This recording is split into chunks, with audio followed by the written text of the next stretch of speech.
I want to start with a scenario, um, a feeling, really, that I think a lot of us, myself included, have felt.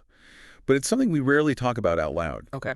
It's, say, 11 o'clock at night, you're lying in bed, you're just Yeah. staring at the ceiling, and you start running this mental checklist. The checklist. I know this one. Right. You have the job, you have the apartment, maybe a house, your cholesterol's fine. You even went to the gym 3 times this week. They're ticking all the boxes. Exactly. On paper, you are a fully functioning, successful adult. You are, quote, safe. You are doing well. But there's this hollow thrumming in your chest, the sinking feeling that just asks, is this it? Am I actually doing anything that matters, or am I just maintaining the machinery? It's the phantom limb syndrome of the soul. Oh, that's good. You have all the parts, right? You can see them, but something just vital feels like it's missing. Yeah. And it's so disorienting because culturally, we're told that the checklist is the prize. Yes. If you complete the checklist, you're supposed to feel complete. End of story. Exactly. And then you see the inverse of that. You look at someone who is, an absolute mess on paper. Right. They're exhausted, they're stressed out, maybe their diet is just coffee and adrenaline.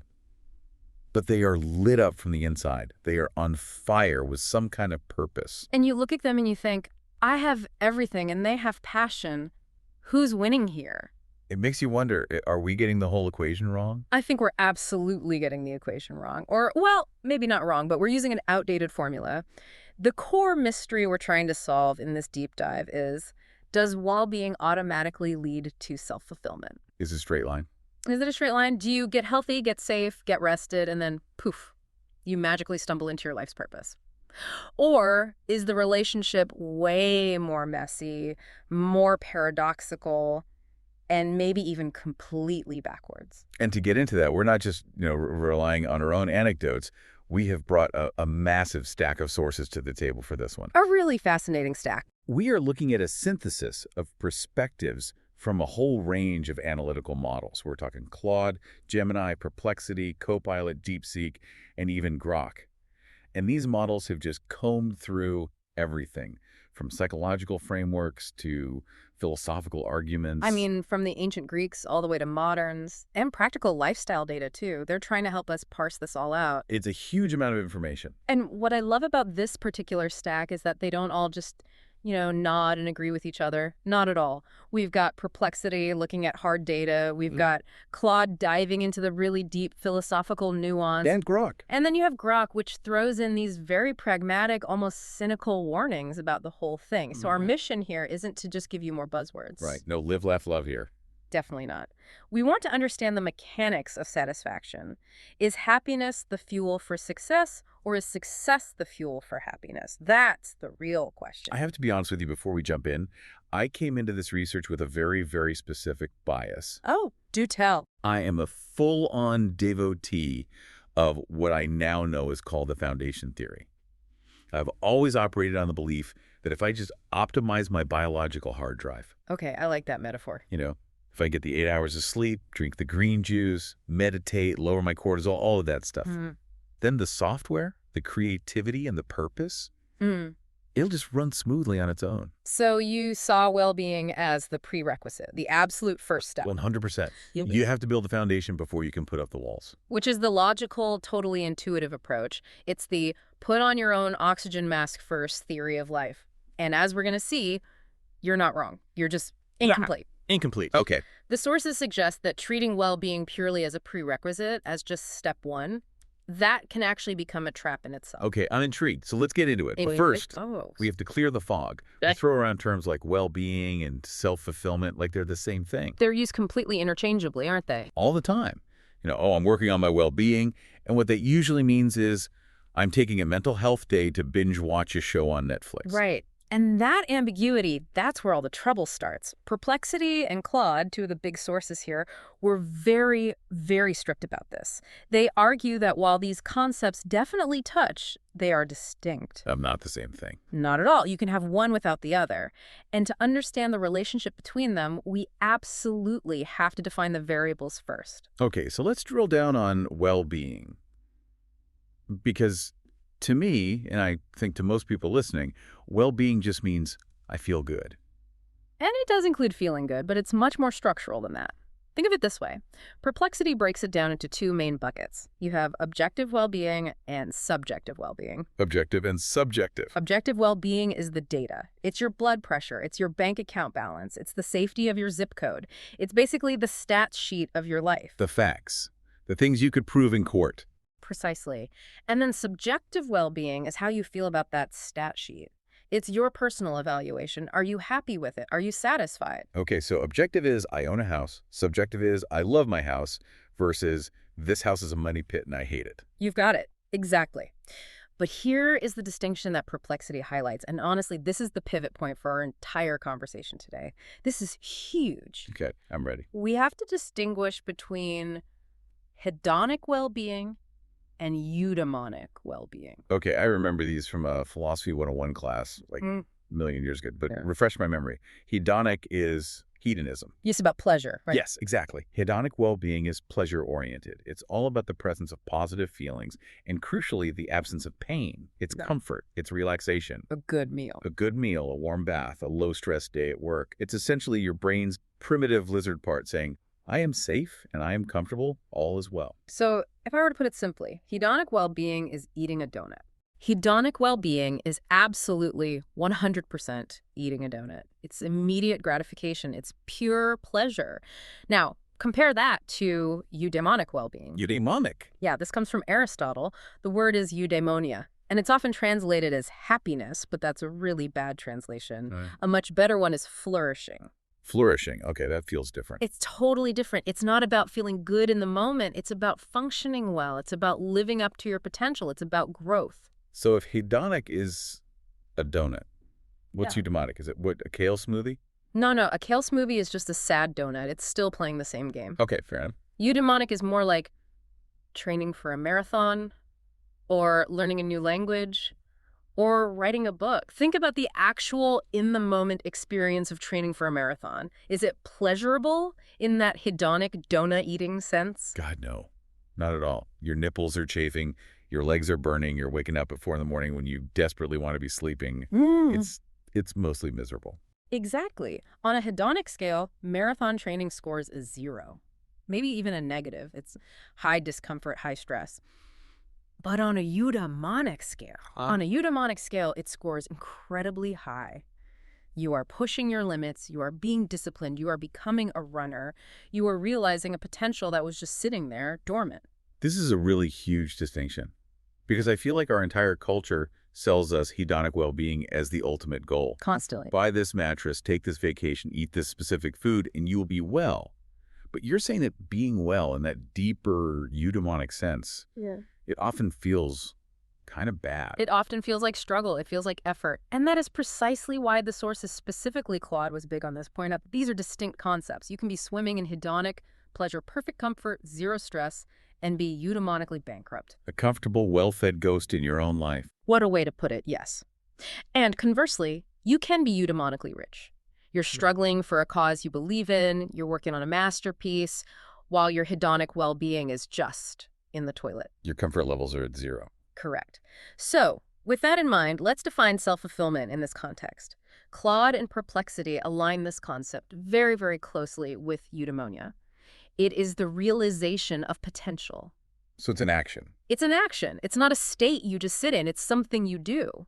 It's about living authentically according to your own values and achieving goals that are meaningful to you. So to simplify it again, well-being usually refers to the foundation. Am I physically and mentally okay? Am I stable? And fulfillment refers to the structure. Am I doing what I feel I'm here to do? That is a fantastic way to visualize it, the foundation and the structure. And that leads us perfectly into the first major theory, the foundation theory. This is the model you said you subscribe to. Right. The idea that you absolutely need the foundation before you can even think about building the structure. My gas tank argument. This was the view that was really heavily pushed by Gemini, Copilot, and DeepSeek in the research stack. And it's the dominant view for a very good reason. It relies on the simple logic of resources. Gemini and Copilot both brought up Maslow's hierarchy of needs. Oh, old Maslow. I know, everyone cites Maslow, but let's just look at why it's so relevant here. You have your physiological needs at the absolute bottom of the pyramid: food, water, sleep. Then comes safety, then belonging.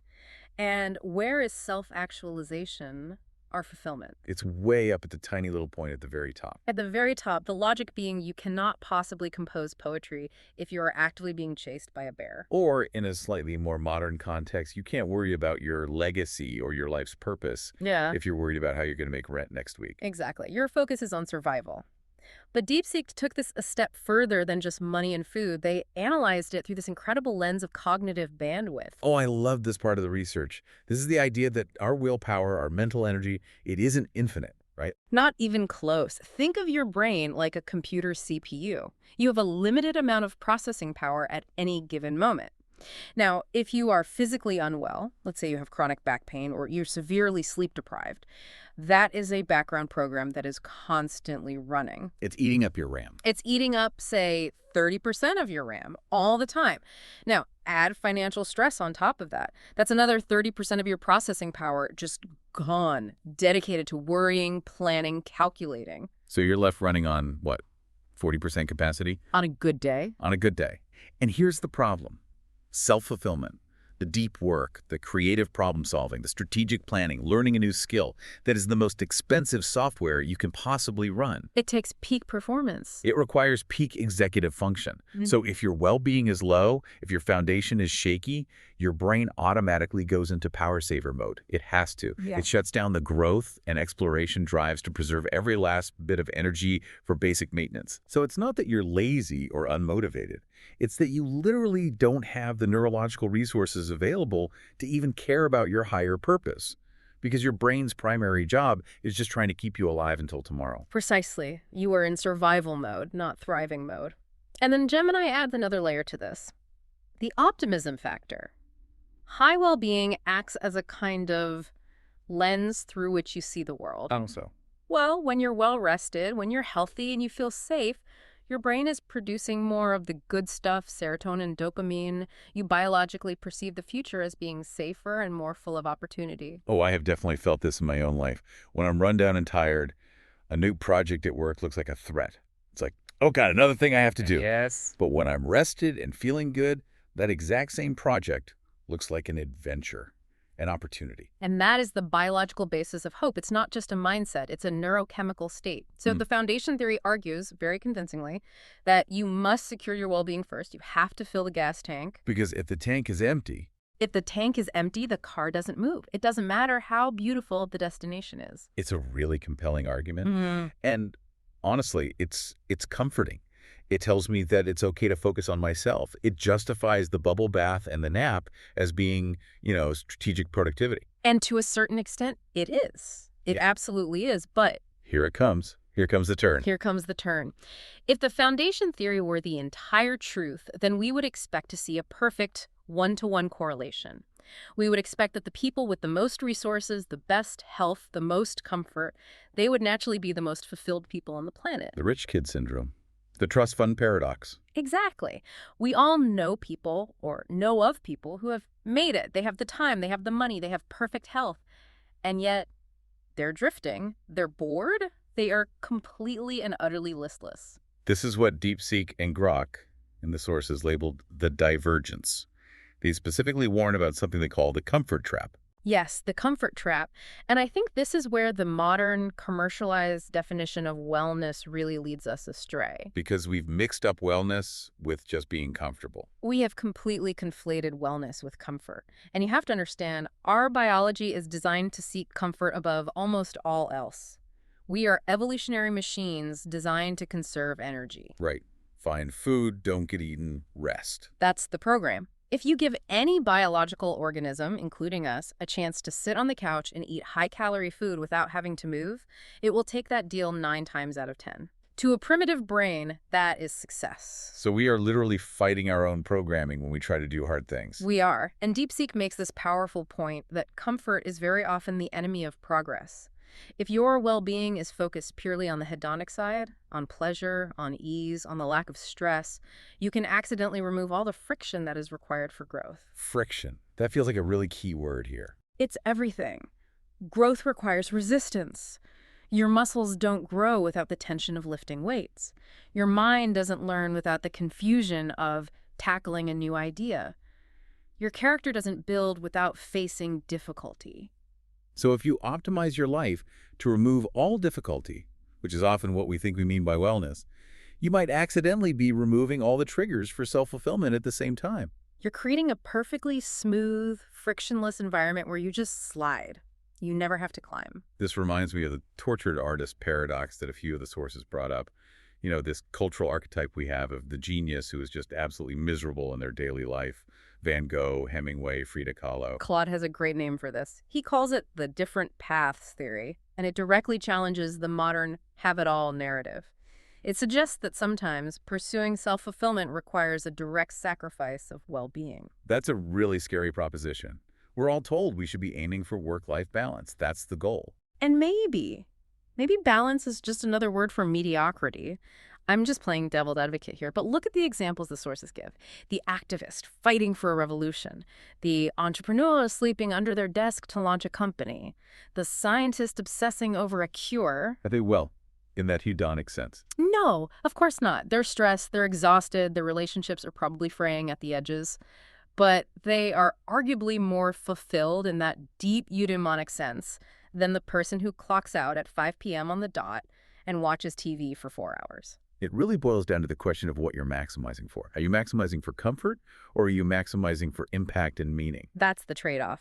And the philosopher John Stuart Mill posed this famous question over a century ago. He said, "It is better to be a human being dissatisfied than a pig satisfied.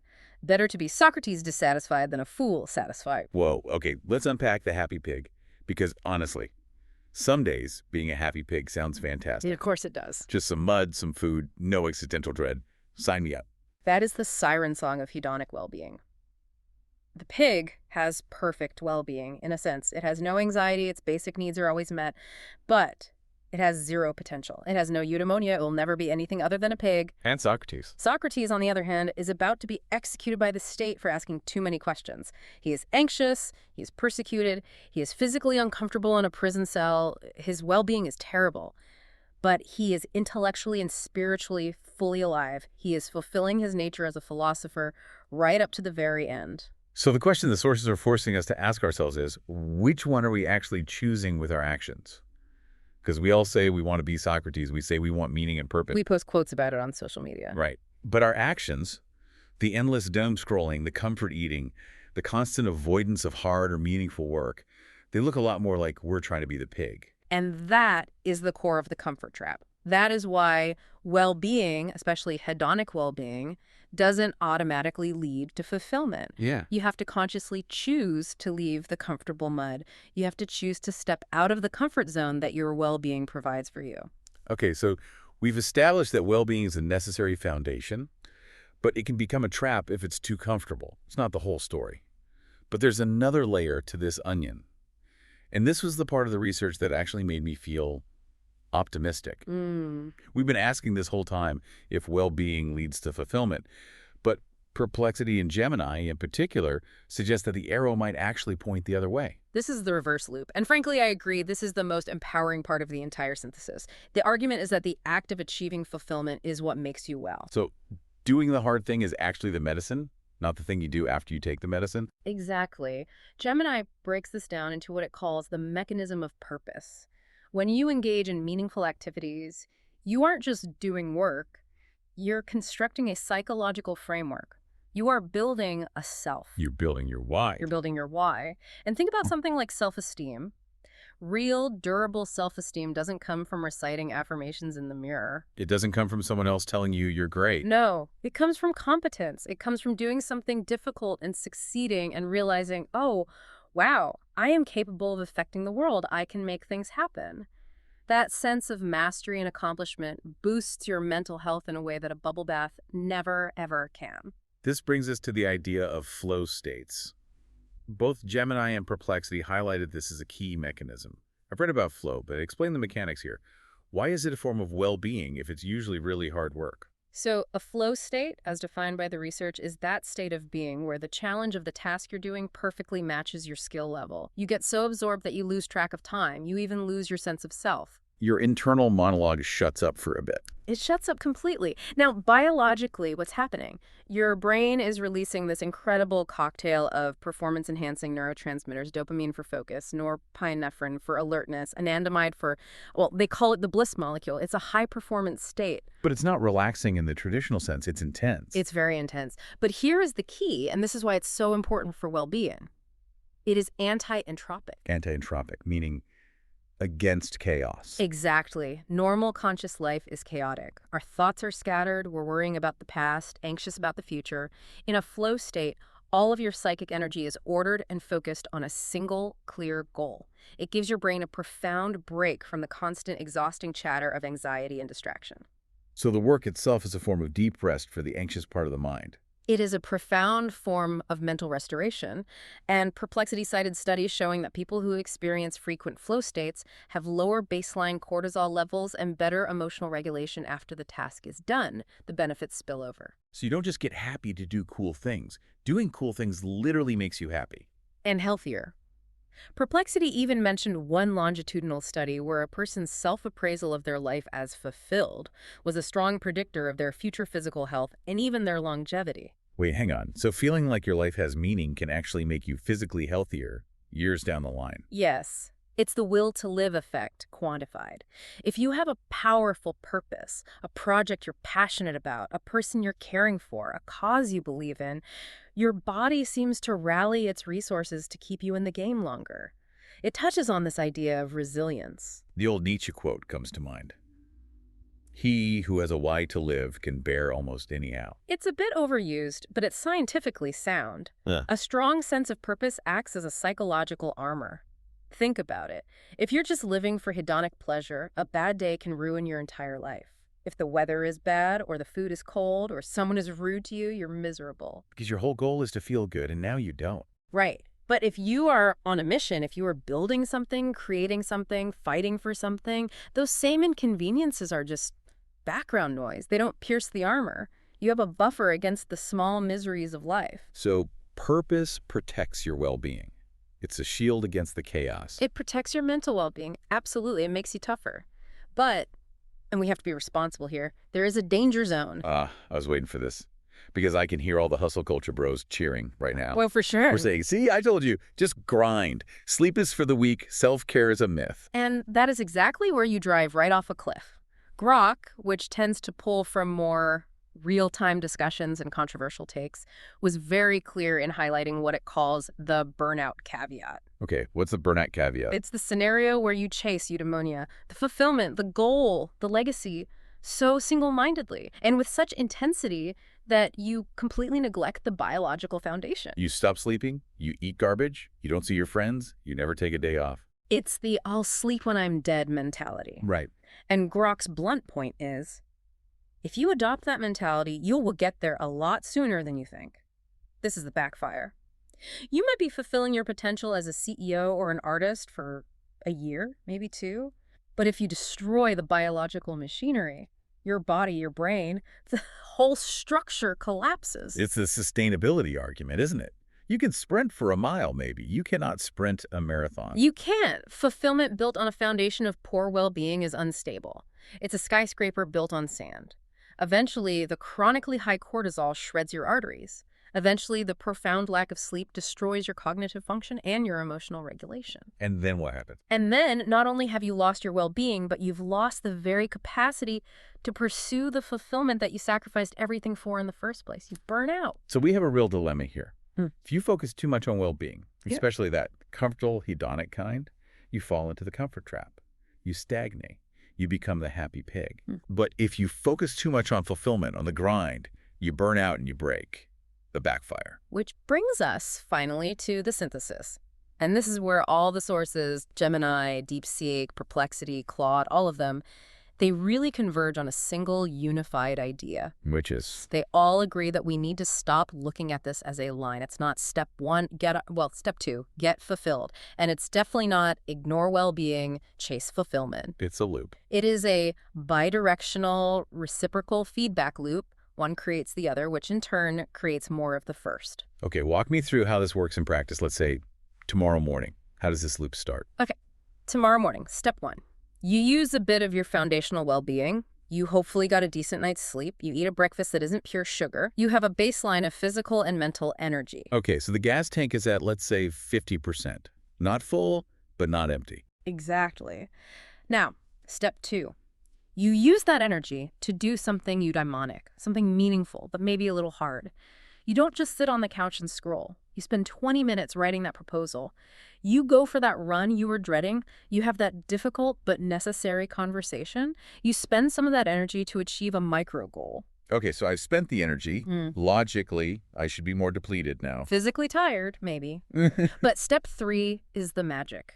Achieving that goal, even a small one, gives you a neurochemical reward. You get a little hit of dopamine, you feel proud, you feel competent, you get a sense of agency over your life. That's the fulfillment hit. That's the fulfillment hit. And now for step 4.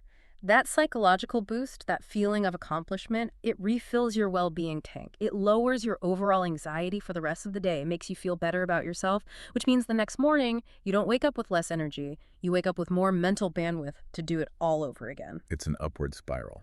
It is the definition of an upward spiral. It's momentum. You use health to create purpose, and the feeling of purpose reinforces your health. The mistake we all make is trying to max out one side of the equation before we even touch the other. We try to get perfectly healthy before we start the business. Or we try to succeed perfectly and promise ourselves we'll start going to the gym after the promotion. You have to do them in tandem every single day. It's like walking on 2 legs. That's the image in my mind. You don't hop on your right leg for a mile and then switch to hopping on your left leg for a mile. That is a perfect analogy. You use one to move the other forward in a constant rhythm. Right, left, right, left. Well-being, fulfillment, that is the rhythm of a flourishing life.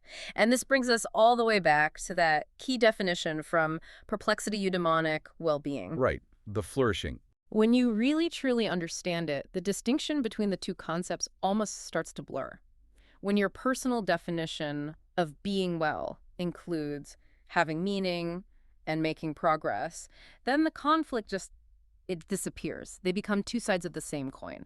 A life well lived. So let's try to bring this all home for everyone listening. We've been on quite a journey here. We started with the pretty simple idea that well-being is the launch pad.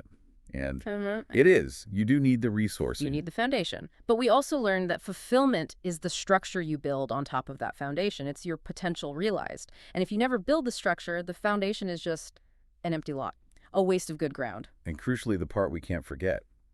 Building the structure actually reinforces and strengthens the foundation. Doing the hard, meaningful work makes you stronger and healthier. The final verdict from all the sources is that you can't hack it. There's no shortcut. You can't just be happy without a purpose, and you can't just grind yourself to success without health. You have to weave them together day by day. You have to be the Socrates who also remembers to eat lunch. I love that. The Socrates who remembers to eat lunch.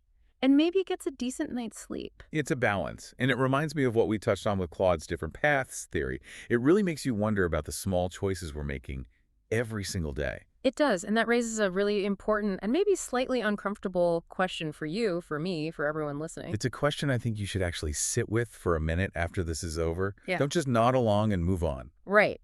If you had to choose, gun to your head, no third option between a life of perfect comfort but zero purpose, and we're talking pure hedonic bliss. You're safe, you're warm, you're fed, you're always entertained, but you leave no mark on the world. You never test your potential. The happy pig. The happy pig, OR. A life of struggle, of challenge, of stress, but one filled with immense meaning and legacy. Which one would you actually choose? I think we all like to say we choose the meaning. We all want to be the hero of the movie, the dissatisfied Socrates. We say that. But here's the real challenge. Look at your daily schedule from yesterday. Look at your screen time report. Look at how you spent your free time. Did you choose the struggle? Did you choose the growth? Or did you choose the comfort? Does your calendar reflect the values you claim to have? Or are you accidentally, day by day, prioritizing being a happy pig while just hoping that the fulfillment of Socrates will somehow find you along the way? Wow. That's uncomfortable. Yeah. But in a good way. It's that friction we were talking about. And that's the point. A little discomfort is good for growth. Well, on that note, we're going to leave you to mull that one over, check your schedule, check your soul, and maybe go do something a little bit hard today. Thanks for diving deep with us. Stay curious.